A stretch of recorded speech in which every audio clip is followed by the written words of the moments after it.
స్వాగతం. అమెరికా భారతదేశంపై పెంచిన టారిఫ్లకు వ్యతిరేకంగా రాష్ట్ర వ్యాప్తంగా 6వ తేదీన నిరసనలు ధర్నాలు చేయాలని పిలుపును విజయవంతం చేయాలని కోరుతున్నాను. నా పేరు డిహర్నాథ్, సిపిఎంఎల్ లిబరేషన్ రాష్ట్ర కార్యవర్గ సభ్యులు. ఈ రోజున అమెరికా చాలా దుస్సాహసంగా వ్యవహరిస్తుంది. భారతదేశ ఉత్పత్తులపై 50% సుంకాన్ని విధించి ఈ రోజున భారతదేశానికి సుంకాలు విధించడానికి కూడా రష్యాతో మీరు గ్యాసు, చమురు దిగుమతి చేసుకుంటున్నారు కాబట్టి, రష్యా ఆ డబ్బుతో ఉక్రెయిన్ మీద దాడి చేస్తుంది కాబట్టి మీ మీద కబడ్దార్, మీ మీద సుంకాలు విధిస్తానని చెప్పేసి బాహాటంగా ప్రకటించడం ఏదైతే ఉందో భారతదేశ సార్వభౌమాధికారానికి భంగం వాటిల్లుతుంది.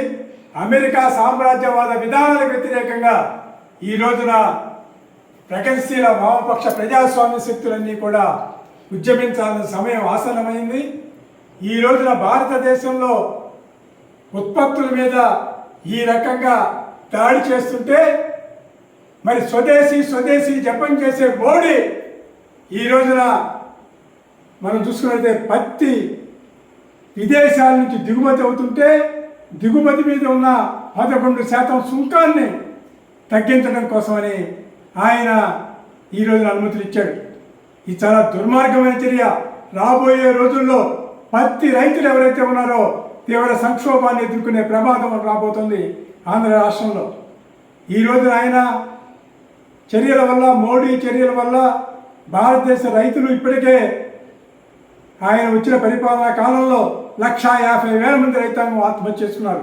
పత్తి రైతులు, మిర్చి రైతులు, పొగాకు రైతులు గిట్టుబాటు ధరలు లేక ఆత్మహత్యలు చేసుకునే నేటి పరిస్థితుల్లో ఇదేదైతే ఉందో అమెరికా నుంచి దిగుబడి పత్తి సుంకాన్ని తగ్గించడం ద్వారా పత్తి రంగంలో బడా టెక్స్టైల్ రంగం ఎవరైతే ఉన్నారో వాళ్ళందరూ కూడా ఈ రోజున ముప్పడిగా అమెరికా నుంచి పత్తి దిగుమతి తీసుకొచ్చి మన పత్తి వచ్చే నవంబరు, డిసెంబరు, జనవరి మాసాల్లో మన పత్తిని కొనుగోలు చేయకుండా స్తంభింపజేస్తే పత్తి రైతుల పరిస్థితి ముందులయ్యా వెనుక గొయ్యగా మారే చందంగా తయారవుతుంది.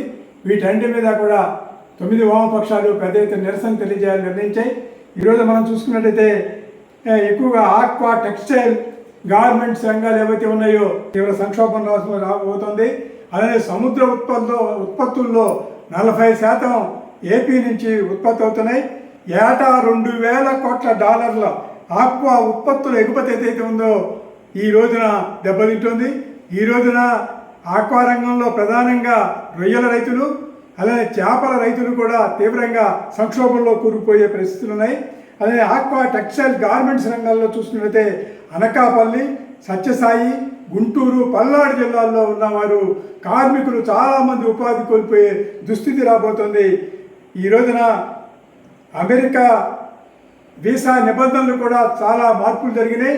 ఈ రోజున అమెరికా వెళ్ళి చదువుకోవాలనుకునే విద్యార్థుల మీద పెడుతున్న నిబంధనలు కానివ్వండి, అక్కడ వాళ్ళు ఉన్నందుకు వాళ్ళ మీద శిక్షలు కానివ్వండి, అమెరికాలో ఉద్యోగం చేసే వాళ్ళని కాళ్ళకి చేతులకి సంకెళ్ళు వేసి పంపిస్తున్న అమెరికా విధానాలకు వ్యతిరేకంగా ఈ రోజున మోడీ కానివ్వండి, ఇక్కడున్న మరి ఎన్డీఏ భాగస్వామ్య తెలుగుదేశం పార్టీ కానివ్వండి, మరి పవన్ కళ్యాణ్ కానివ్వండి, ఈ రోజున భారతదేశ ఉత్పత్తులపై 50% సుంకం విధిస్తుంటే కనీసం మోడీ మీద ఒత్తిడి తీసుకొచ్చి అమెరికా ట్రంప్ చేస్తున్న చర్యల్ని నిరసించడానికి రండి, మాతో చేతులు కలపండి. మీకు ఏమాత్రమైన రైతుల యొక్క శ్రేయస్సు కోరేవారైతే ఈ రోజున భారతదేశ ఉత్పత్తులపై అమెరికా చేస్తున్న సామ్రాజ్యవాద దాడికి వ్యతిరేకంగా పార్టీలకు అతీతంగా ఉద్యమించాల్సిన సమయం ఆసన్నమైంది.